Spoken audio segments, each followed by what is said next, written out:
We now have even Islamic parties. I gather you have one right here in Malaysia. And you have them in Tunisia. You have them in Egypt. You have them, the most famous one of all, of course, is in Turkey. And these Islamic parties believe that you can register the Islamic movement as a political party under the constitution of the secular state, and then fight in elections like everybody else fight in elections.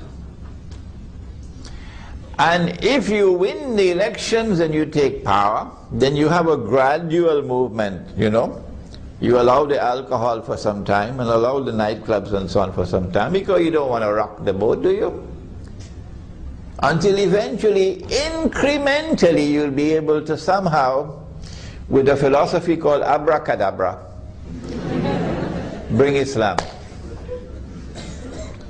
Where is Islamic scholarship today? Is this the Sunnah?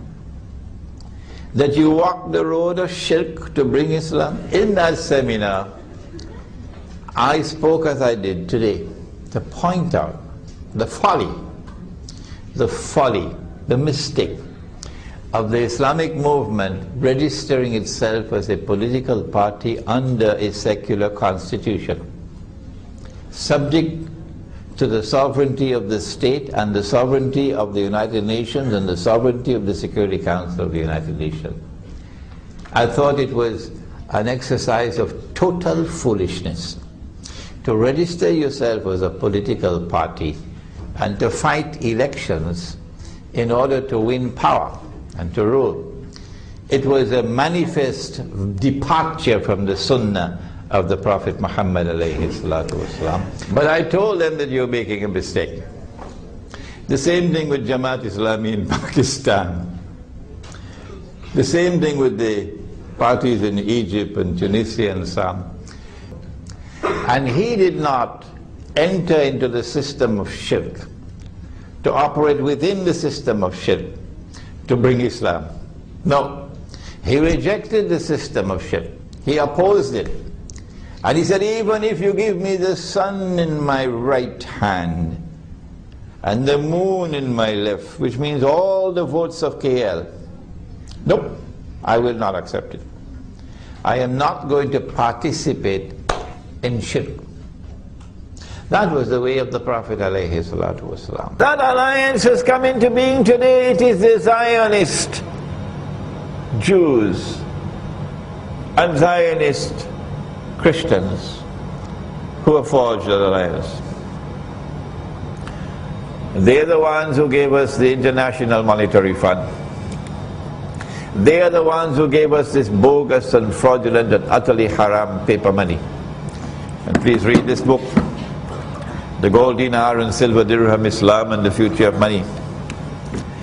They are the ones who gave us the United Nations organization, controlled by the Security Council. And in the Security Council, the Zionists are in control. So Palestine wants to become a member of the UN. And when Palestine becomes a member of the UN, you are now obliged to obey the Charter. And the Charter says, Allah is not Al-Akbar. The Charter says the supreme authority in the world, in all matters pertaining to international peace and security, resides with the Security Council.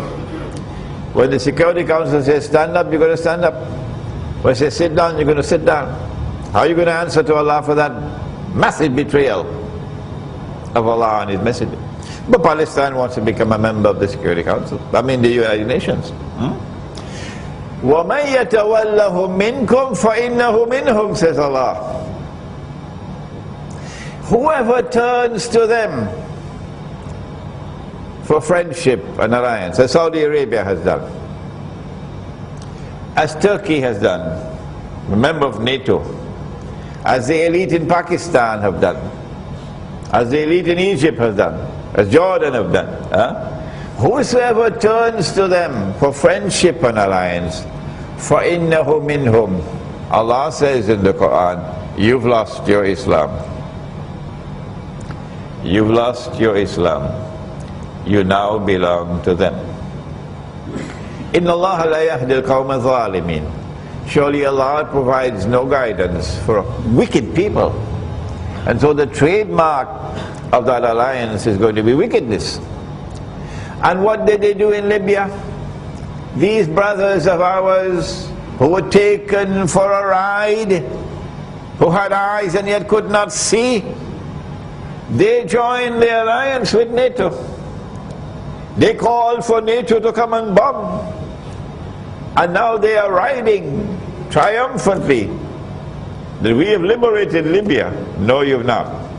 NATO is in control. And you'll have to answer to Allah on the last day, because you lost your Islam. Not only that, you now have a rope around Egypt's neck.